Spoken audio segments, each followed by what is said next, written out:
Good afternoon, everybody. Thank you for joining us for today's really important discussion about aging's impact on relationship and finances.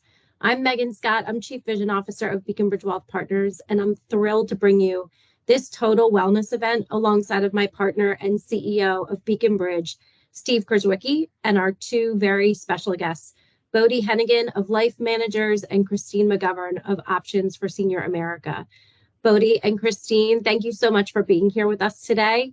Steve and I are so grateful to bring your perspectives, your experiences, and your expertise to our clients and community on this really important topic of aging. Thanks for being here.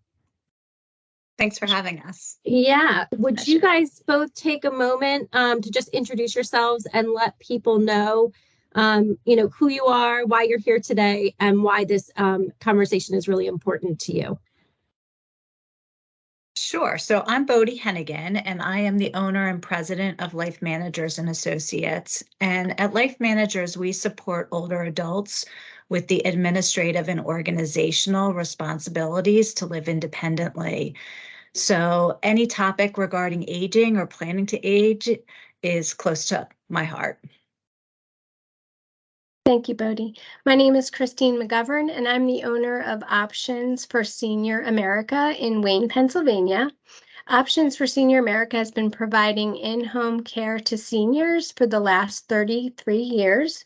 We support seniors to age in place, whether that be in their own home, their children's home, or even an independent living facility. And we provide companionship, support services, and assistance with personal care. And like Bode, our clients are near and dear to our heart, and we do everything we can to support them and allow them to age gracefully and with dignity in their own home. Steve, you want to bring up the end here? Sure. Steve Krzywicki, CEO and Wealth Advisor at Beacon Bridge. Our goal at Beacon Bridge Wealth Partners is to help you plan to live well. And in my role as an advisor, I'm hearing every day from clients around challenging and complicated situations, and helping them to navigate the different topics that are important to them. And one of the topics that continues to come to the forefront is around aging and is around caring for loved ones who, we have a lot of clients who are in this sandwich generation, and they're thinking about how are they caring for mom or dad. And then that's sparking conversations to say, how are we planning ahead for ourselves, and how are we considering who's going to take care of us? And these conversations can be difficult. These conversations can be challenging or emotional from time to time. And our goal here is to connect with resources, to connect with information, to make sure that people have what they need to make these challenging decisions, and to, potentially be introduced to folks who have the expertise and the ability to provide those types of services, and really just educate people on what's out there. So conversation is so important. It fits so much into, the things that we talk about with wealth and with finances. But taking care of people is the number one thing that we're focused on.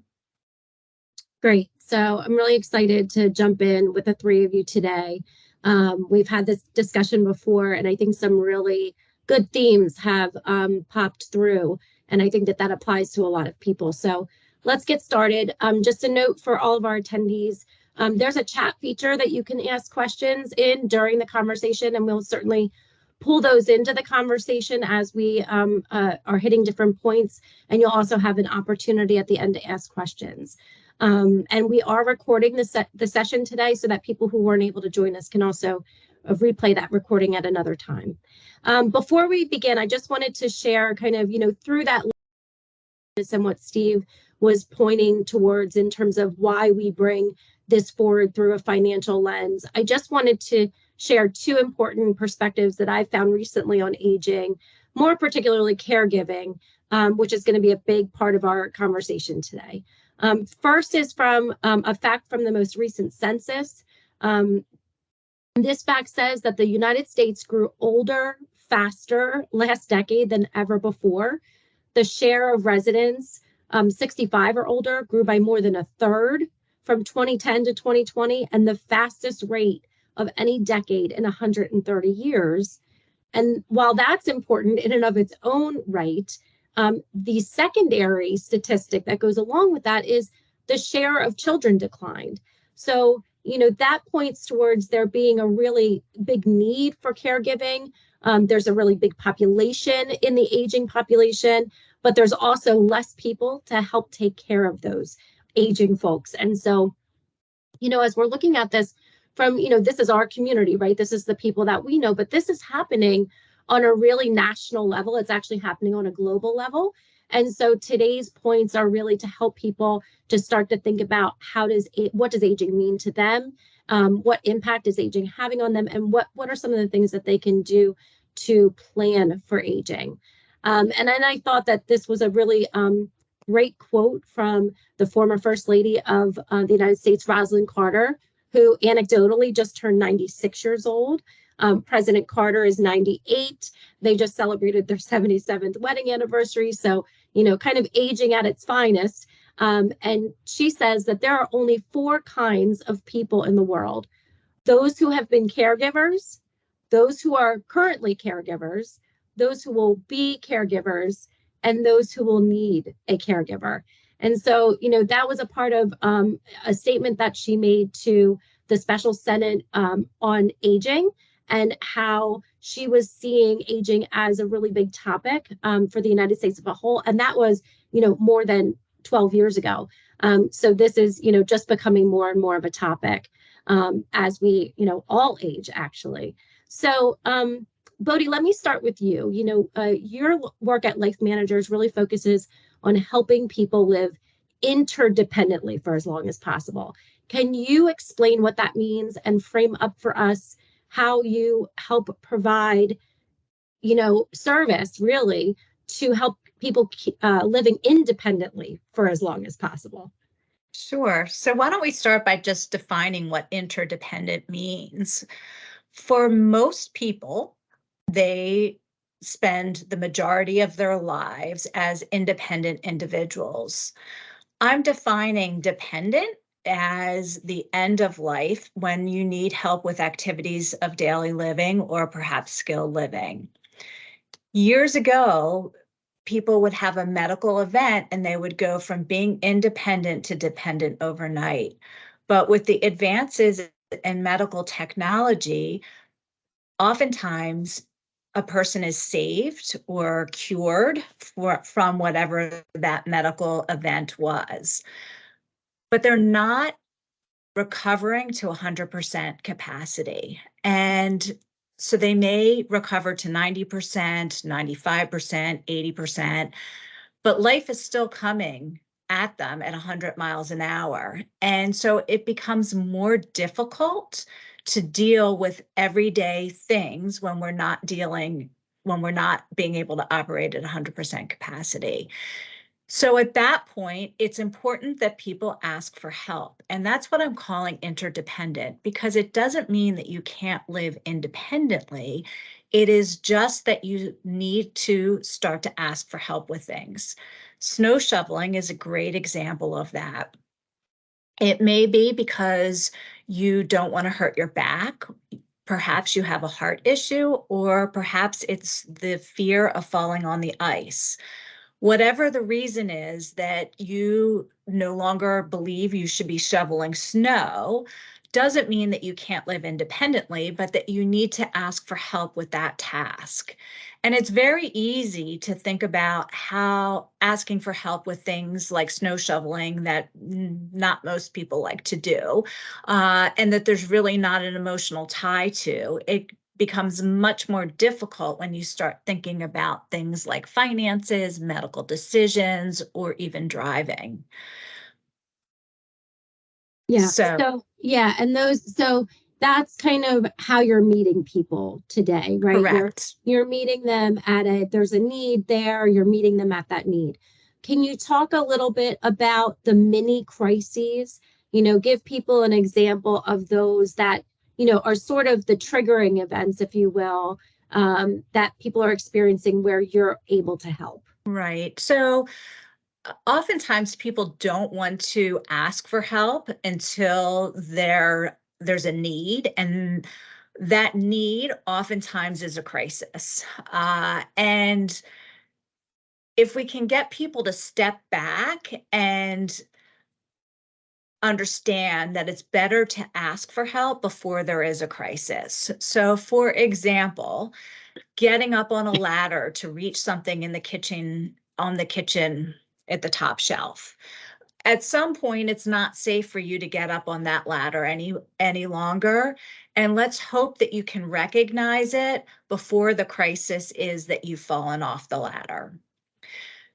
And so it is our goal for people to think about what those trigger points could be for themselves of when they need help with something like finances. It may not be taking over the finances, but just having a second set of eyes look at the bank account, the statements or the credit cards to make sure that they're accurate and that there's not something, a reoccurring charge or even an error, rather than waiting for the crisis of being scammed to ask for help. Yeah, that's a great example. So what would you say, you're coming to the serving people in this need of, aging, and it's kind of like an organization thing. It's a prevention thing, right? How do I really prevent a situation that really isn't bad today, but there could be at any point in time, there could be an event that, just takes it to that next little mini crisis level. So what would you say is like the biggest thing that you're seeing right now, that you would just say you would urge people to do, right? You would urge them to think about or urge them to take action on. What would be one or two of those things? Right. I think it's generally being in denial and not planning. Thinking about your own decline is like looking into the sun. You cannot do it for very long. But if you're willing to at least admit that it's happening and think about the possibilities, it is easier then to take the next step. And thinking about who is in your circle of people, whether it's your spouse, family members, the professionals like Steve that are in your circle that can help you to create this plan for yourself is super important. Because going back to the crisis, you don't want to have a major crisis before you ask for help, because that becomes expensive for you emotionally, as well as it can be financially as well, to have or physically. You don't want to have a broken hip falling off of a ladder. Yeah, and the urgency that it gets created around that type of event, you have less choice, right? You're reacting instead of, following instead of planning. Mm-hmm. Absolutely. And reacting is not good for a number of reasons. One is you have less choice. But two, when you're emotional, people tend to not make as good of decisions as when things are not emotional. And so if you can really think about what it is that you would like for your plan, and then to begin to explore what the options are, whether it is what your living situation is, or who is going to help you with activities of daily living, your finances, what's going to happen when you no longer drive. Yeah, excellent. So that's really where Life Managers lives, right? You live in this evaluation, prevention, helping to organize, helping to start the conversation around what might the needs be, really, right? And so I want to just, give everybody on the call just a chance to know that's one stage of aging, right? There's a very specific need that can get met by Bode and her team at Life Managers. That's really specific to that interdependent and independent living help. That's very different than why Christine's on the call. Christine and Bode, actually, they work in tandem, if you will. They cover two very separate areas of this aging space. And so I want to just make that delineation before we move on to Christine, and get into the work that Options for Senior America does, that's much different than the work that Life Managers does. Mhm. So Christine, let's bring into the conversation here, because I think it's a good point. You know, your work at Options for Senior America is much more specific to, you know, how you can help people, you know, in home, right? And as Bode said, they don't provide that type of service. You are much more focused on, you know, how you can provide more care that they need, and companion care and non-skilled nursing care. So talk a little bit about that and who you're serving currently. Yes, thank you so much.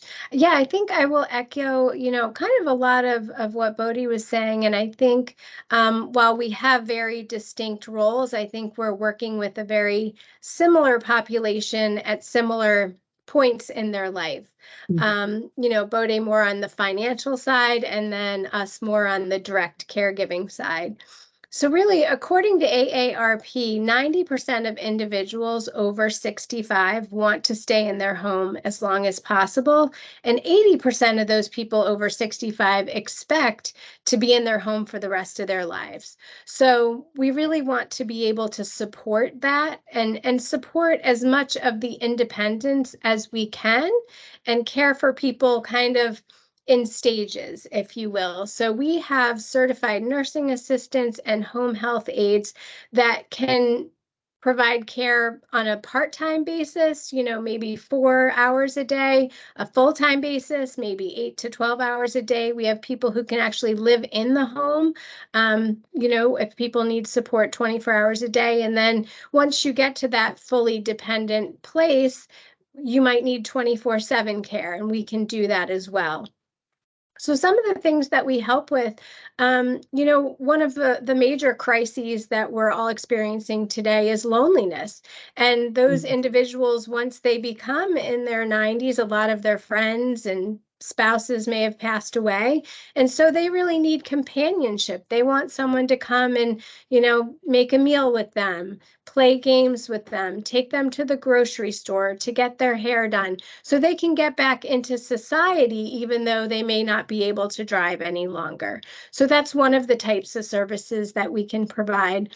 We also do support services. So people who are pretty independent, but they're not able to make all of their meals. They're, getting tired. They might not be eating that well. The laundry might be difficult. They might have, a 2-story home, and they've got to take that laundry basket from the top floor all the way down to the basement. And that becomes, a risk for them. Or light housekeeping, they don't see as well. They don't feel like getting that vacuum out from the closet. So we can help with things like that. So people can stay in their home, feel pretty independent, but then have some assistance. We also have seniors that have some more severe mobility issues. Maybe they're dealing with Alzheimer's, dementia, late stage Parkinson's disease, and they really need help with bathing, dressing, toileting, personal hygiene. They might need help with feeding, assistance getting out of bed, transferring into a wheelchair, ambulating with a walker. So we can allow them to stay in their home and support them, with all of those services as well. Wonderful. So that's a really big bucket, if you will, a lot of different things that you can help with. How are people coming to you today? Like, what's the avenue through which they are reaching you?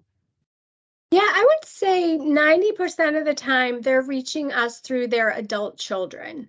So the adult child notices that we just actually had a call the other day where a couple in their 90s, the wife has always taken care of the husband. He has some mobility issues, but now she's starting to decline cognitively and happened to take his pill box instead of hers, which created, an emergency room visit. So the family was obviously, brought into that one, and they're in an independent living facility. But those facilities, if you're in independent living, you're pretty independent.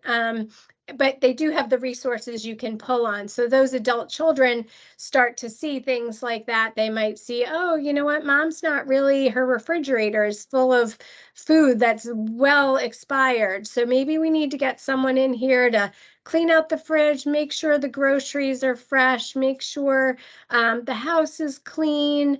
I think the adult children start to notice some declines and bring us in. Or there's also the flip side of, an emergency. They did happen to have that fall. Now they're in rehab, and rehab says, in order for your parents to come back home and live independently, you need to have someone there with them. And unfortunately, they might not be able to do that full time. Yeah. So that's sort of like the reactive side, right? The reactive side is, hey, there's an issue. We're seeing this. We have this need. What would you say to people that are on the call today or watching this on the replay? What would you say to them or encourage them to think about before that becomes an issue, right? Before there's this urgency around needing additional care from mom or dad or aunt or uncle? Yeah, I think one of the biggest challenges we see our care recipients facing are, not planning and the situation in their home. So, mom or dad can no longer go up and down the stairs. So we need to get a stair lift put in. Or, maybe you didn't plan ahead and you do have that 2-story home and there's no bathroom on the first floor. That can become very challenging. So I do think, this conversation is so important so that people can start thinking about themselves as well as their parents to say, before there's a crisis, should we be moving to a 1-story home? Should we be thinking about having our parents come live with us? And then what does that mean for our home?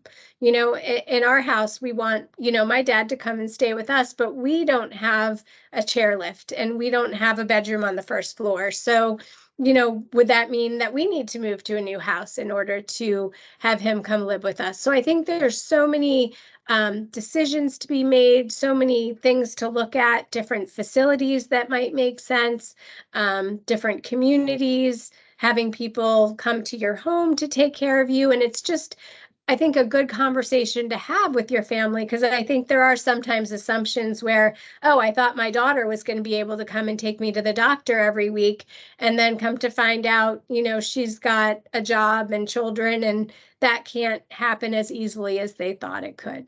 Yeah. So I would be remiss to not mention to people that Christine worked before she was the owner of Options for Senior America. She worked in financial services for a very long time. And so my conversations, Christine, kind of off of this webinar, have really been about, how people take into consideration their care needs and their aging needs through the lens of financial planning, right? And the financial implications that those decisions are going to have on, their family, right? So just themselves, can I even afford this? Is that going to become a burden for additional family members? So what are some of the things that you would encourage people to think about through that lens that's very, hits home with the work that you do with your clients today? Yeah, and I would say you all are the financial experts, so I'll definitely, kick it over to you. But back in the day when I was in financial services, we didn't really have a lot of these conversations, which is kind of surprising. So I think it's great that we're having this conversation now. But yeah, I mean, do you need that long-term care insurance policy? We have a lot of clients that forgot they even had one, and they're kind of dusting those off. Mhm. So what does that look like? How can I maybe mitigate some of these costs going forward? And then from your perspective, really sitting down and saying, do I want someone to come into the home? How much is that going to cost? How much money do we have to put aside for that? Or, all of these different continuing care retirement communities, they have all different, types of options. Some of them are rentals. Some of them you actually put a down payment on a house, and sometimes you get some of that money back. But then there's also monthly fees associated with all of that. And depending on your level of care, whether you're in independent living or skilled nursing or memory care, that's going to be a big difference in the amount. So I think looking at, the research, typically 70% of people age 65 will need some type of long-term care in the future. So, that it's not really, if, but when. Mhm. And then thinking about, how do you plan for that? So I think that's a great time to turn it over to Steve. Yeah, no, that's perfect. Yeah, because I mean, Steve, that's the work that you and our advisors do all the time with people, right? Of our clients, is to really talk about that intersection of what do you need from a day in and day out lifestyle purpose? How is this impacting your health? And then how do we help you to organize your finances to support that, right? To support the plan that you need now or maybe in the future. So why don't you, Christine kind of set you up for that one pretty well. Why don't you just kind of jump in and talk about how you're doing that from a wealth advisory perspective, and what you're seeing with those conversations. Yeah, thanks, Christine. I think, as a wealth advisor, and when you think about what we believe in Beacon Bridge, like we believe that finances intersects all of these decisions, the healthcare decisions, your lifestyle decisions of where are you going to spend time, where are you going to live, what changes need to be made there, relationships and how all of this interaction, impacts family members, and then purpose, right? What is the purpose of your money, and what is the purpose of your time, and how are you spending each of those moments? And our philosophy there, like one of the biggest questions that we get around finances that intersects here is just how is healthcare going to affect my retirement? Am I going to be able to afford this? The biggest fear I think people have, because it's an unknown, is healthcare costs going to be the thing that makes us run out of money? Because everything else can be controllable, right? They can control whether they go on a nice vacation or not, whether they gift money to kids or grandchildren. But healthcare costs, what we're finding, more and more people are fearful that they're out of their control, right? And it's not just the healthcare, need surgery or need a procedure or something along those lines, but really it's the care, right? It's who is going to take care of me later on down the life. And I'm finding that that's more and more people's biggest fear. And so the way that we're approaching those conversations is to have these discussions, right? Understand what's impacted previous generations. Do they have an aging parent who has had an experience? A lot of times people have seen, maybe someone was in a nursing home and they saw that it was costing $10,000 a month for that type of a, well, that's not the only option, but that may be the only option if you haven't planned ahead. And that's really where I think our focus comes in, is to make sure that people understand what they have available. I also think that one of the questions that we get a lot too is, son or daughter who is our client is thinking about mom or dad, and mom or dad's reluctant to get any help, right? They feel like they're the generation of the depression, and spending money is not the thing that they will think about first and foremost, especially on themselves.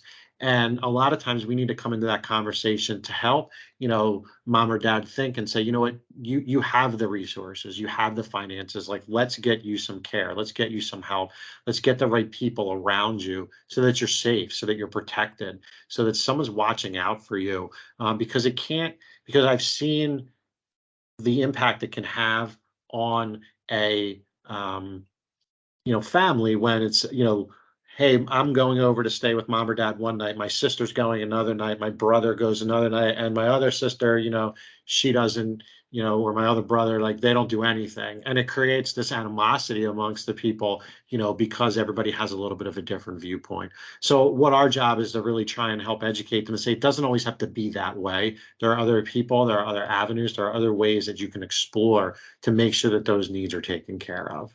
And I think that's why this conversation is so important. And I think that's where we fit, and why more and more of our conversations are centered around this topic. Yeah, absolutely. So I think that the three of you have really touched on, kind of thematically, here's the work that I do, right? And I do this work because there's a need for the work.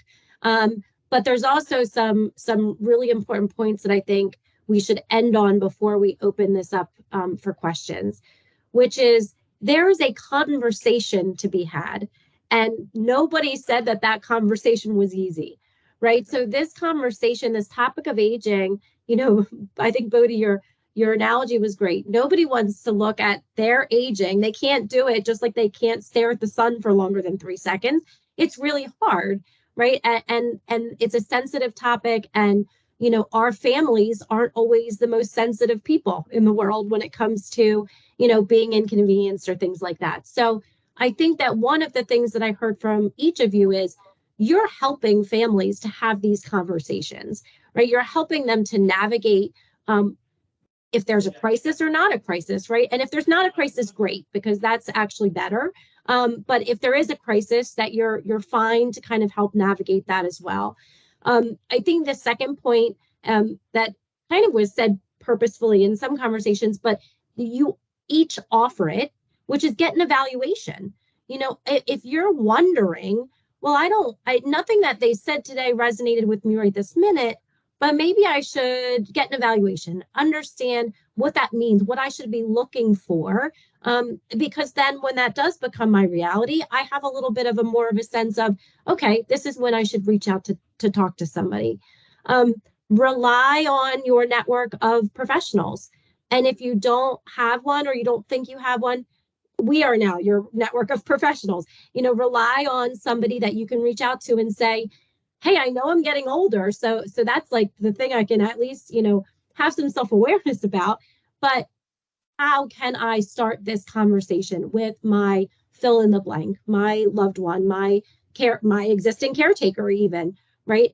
How do you help or rely on the help of the people that are already in your sphere of, you know, trusted people to help to get you down the path a little bit further and get a plan in place? And then that fourth point is create a plan. Don't let this happen by happenstance, by accident. Don't let it happen because now you have to have a plan. You should want to be in control of that plan before there's an immediate need. So I think that those are 4 great points that we take away from today. We will follow up so that everybody has your contact information and a way to get a hold of you should they need that. And then I think we should just open it up and see if anybody has any points or questions to make. Any last points from any of you as well? Any last thoughts?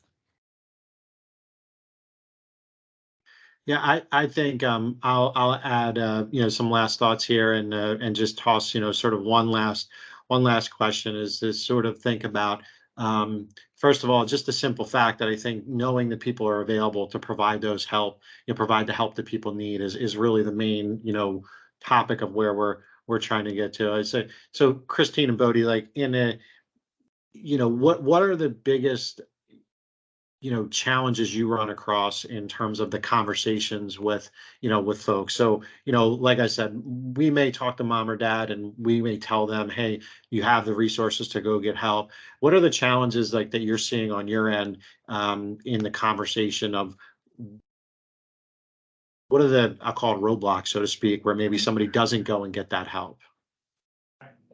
So from my perspective, it's that people don't want to give up in independence. And so I would really encourage any older adult out there to find help that's not necessarily taking over. And for the adult children out there to remember that when your parents or older family members are asking you for help, that it's important to understand exactly what it is that they're asking, whether it's for you to assist them in their way of doing things, or is it for you to take over? Bill paying is a great example of that adult children oftentimes want to put everything online because auto pay is the most efficient way of doing things. But for the older adult, it may feel like they're losing their independence because they don't understand and they don't feel comfortable with the computer. So when we work with an older adult, we ask them how it is that they do the things. And if they write checks, then we assist them to write checks because we want them to maintain their independence and feel like they're independent, even though that they're having difficulty doing those tasks. Yeah, it's a great point. Yeah, and I think on our side, it's very similar in terms of not wanting to give up their independence.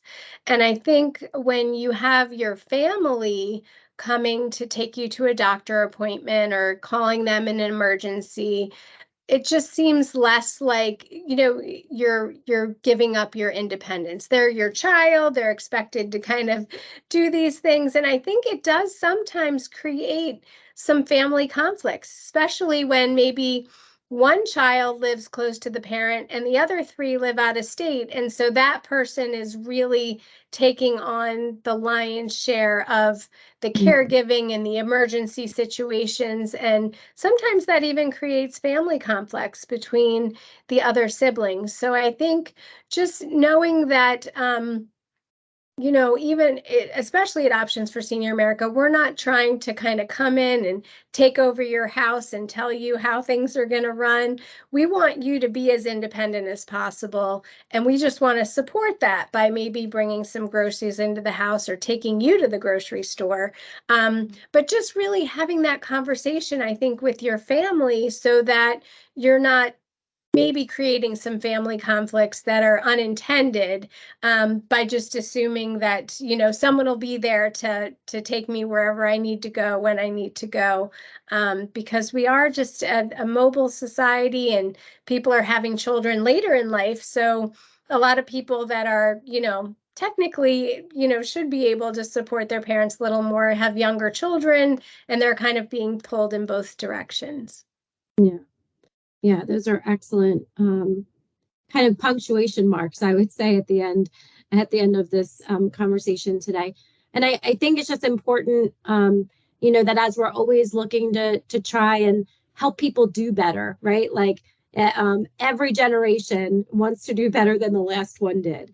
And so, if you're on this call today because you're the aging person and you're thinking about your care needs, then think about that through the lens of what are some of the things that I could do to open that conversation. If you're here today because you might become the caretaker, also remember that this will become you too someday. So as you're thinking about being the caretaker, also think about, how do I need to start planning for my aging scenario? It might not be for many, many years, but it still warrants some conversation and some planning.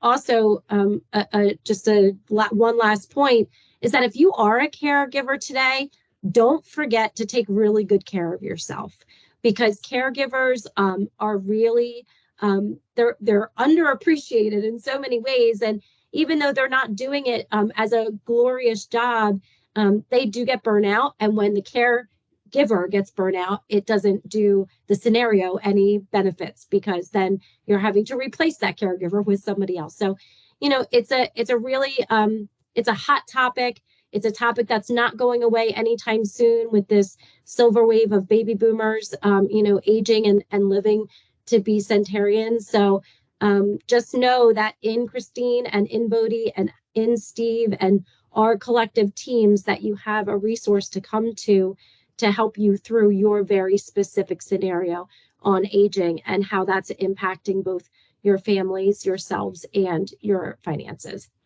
So with that, I want to thank you guys again for joining. It's always a great conversation to have with you, and look forward to continuing conversations as this becomes a larger and larger topic for us.